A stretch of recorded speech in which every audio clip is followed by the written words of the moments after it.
മഞ്ചേരി ഒലിപ്പുഴ റോഡിൻ്റെ ദുരവസ്ഥ ഈ സഭയുടെയും ബഹുമാനപ്പെട്ട മന്ത്രിയുടെയും ശ്രദ്ധയിൽ കൊണ്ടുവരുന്നതിന് വേണ്ടിയാണ് ഈ സബ്മിഷൻ ഞാൻ ഉന്നയിക്കുന്നത്. മഞ്ചേരി പട്ടണത്തെയും പാണ്ടിക്കാട് ടൗണിനെയും ബന്ധിപ്പിക്കുന്ന നിലവിലുള്ള റോഡ് വീതി കൂട്ടി പുനരുദ്ധരിക്കുന്നതിനാണ് ഈ റോഡിൻ്റെ എസ്റ്റിമേറ്റ്. റോഡിൻ്റെ ദൂരം 16.2 കിലോമീറ്റർ, വീതി 13.6 മീറ്റർ, അതിൻ്റെ ടാറിങ് 10 മീറ്റർ. 2016 AS ലഭിച്ചു, 2018 TS ലഭിച്ചു, 2022 റോഡ് KRFBക്ക് കൈമാറി. ഇപ്പോൾ ഗവൺമെൻറ് സ്ഥലത്തിൻ്റെ അതിർത്തിയിൽ മഞ്ഞക്കുറ്റിയും റോഡിനാവശ്യമായ അതിരിൽ പിങ്ക് കുറ്റിയും സ്ഥാപിച്ചിട്ടുണ്ട്. നിലവിൽ റവന്യൂ ഡിപ്പാർട്ട്മെൻറ്റ് സ്ഥലം ലഭിക്കുന്നതിനാവശ്യമായ നടപടിയിലാണ്. 85 കോടി രൂപയാണ് ഇപ്പോഴത്തെ എസ്റ്റിമേറ്റ്. അത് ഇനിയും റിവൈസ് ചെയ്യേണ്ടി വരും.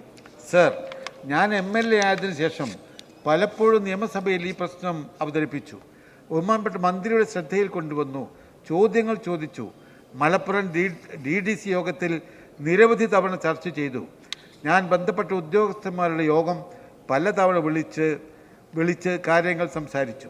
സർ, 2016 AS ലഭിച്ച് 9 വർഷമായിട്ടും പ്രവൃത്തി ആരംഭിക്കാൻ സാധിച്ചിട്ടില്ല. മഞ്ചേരി മണ്ഡലത്തിൽ ASനും TS ലഭിച്ച ഏക പ്രവൃത്തിയാണ് സർ ഈ റോഡ്. അതുകൊണ്ട് ഈ റോഡിൻ്റെ പ്രവൃത്തി പൂർത്തിയാക്കാൻ ബഹുമാനപ്പെട്ട മന്ത്രി അടിയന്തരമായി ഇടപെട്ട് ആ പ്രദേശത്തെ ജനങ്ങളെ സഹായിക്കണമെന്ന് ഈ സബ്മിഷനിലൂടെ വളരെ വിനീതമായി അഭ്യർത്ഥിക്കുന്നു. ബഹുമാനപ്പെട്ട പൊതുമരാമത്ത് വിനോദസഞ്ചാര വകുപ്പ് മന്ത്രി. സർ, കിഫ്ബി പദ്ധതിയിൽ ഉൾപ്പെടുത്തി നിർമ്മിക്കുന്ന മഞ്ചേരി ഒലിപ്പുഴ റോഡ് പ്രവൃത്തിയെ സംബന്ധിച്ച് ആണ് ബഹുമാനപ്പെട്ട മഞ്ചേരി അംഗം ഈ സബ്മിഷനായി ഉന്നയിച്ചിട്ടുള്ളത്. കിഫ്ബിയിൽ നിന്നും 85 കോടി 16 ലക്ഷം രൂപയുടെ സാമ്പത്തിക അനുമതി ലഭിച്ച പദ്ധതിയാണ്. പദ്ധതിക്ക് ആവശ്യമായ ഭൂമി ഏറ്റെടുക്കുന്നതിനായി റവന്യൂ വകുപ്പിൽ നിന്നും അനുമതി നൽകിയിട്ടുള്ളതും ഭൂമി ഏറ്റെടുക്കുന്നതിൻ്റെ ഭാഗമായിട്ടുള്ള 61 നോട്ടിഫിക്കേഷൻ കേരള ഗസറ്റിൽ പ്രസിദ്ധീകരിച്ചിട്ടുള്ളതുമാണ്. പദ്ധതിയുടെ അലൈൻമെൻറ്റുമായി ബന്ധപ്പെട്ട് ചില പ്രശ്നങ്ങളുണ്ടായിരുന്നു. 2023 നവംബർ മാസത്തിൽ നാറ്റ്പാക് തയ്യാറാക്കിയ പുതുക്കിയ അലൈൻമെൻറ്റ് പ്രകാരം സ്ഥലമേറ്റെടുക്കൽ പ്രക്രിയ ആരംഭിക്കുവാൻ തീരുമാനിച്ചു. എന്നാൽ വീണ്ടും ചില പരാതികൾ ഉയർന്നതിൻ്റെ അടിസ്ഥാനത്തിൽ ചെറിയ മാറ്റങ്ങൾ വീണ്ടും വരുത്തേണ്ടി വന്നു.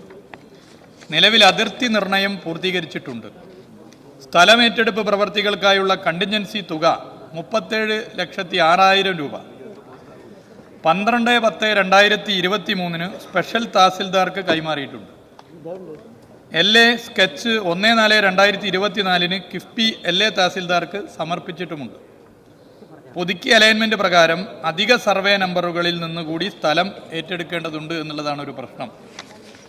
പുതിയ നമ്പറുകൾ ഉൾപ്പെടുത്തി പുതുക്കിയ റവന്യൂ അനുമതി ലഭ്യമാക്കുവാനുള്ള നടപടിക്രമങ്ങൾ തുടരുകയാണ്. സർ, കിഫ്ബി പദ്ധതികളുമായി ബന്ധപ്പെട്ട റോഡുകളിൽ ഇങ്ങനെ ചില വിഷയങ്ങൾ വരുന്നതിൻ്റെ ഭാഗമായി നിലവിലുള്ള റോഡുകൾ പാച്ച് വർക്ക് ഉൾപ്പെടെയുള്ള ആവശ്യകമായ പ്രശ്നങ്ങളുണ്ട്. അതിവിടെ ബഹുമാനപ്പെട്ട അംഗം ഉന്നയിച്ചത് വളരെ ശരിയാണ്. കിഫ്ബിയിൽ നിന്നും അറ്റകുറ്റപ്പണികൾക്കായി മൊത്തത്തിൽ ഇതുമായി ബന്ധപ്പെട്ടൊരു ചർച്ച നടത്തുകയും ഒരു ഫണ്ട് അനുവദിക്കുകയും ചെയ്തു. അനുവദിച്ച ഫണ്ട് ഉപയോഗിച്ച് പ്രസ്തുത റോഡിൽ കുഴികളടച്ച് നിലവിൽ ഗതാഗത യോഗ്യമാക്കിയിട്ടുമുണ്ട്. മറ്റു കാര്യങ്ങൾ പരിശോധിച്ച് മുന്നോട്ട് പോകാവുന്നതാണ്.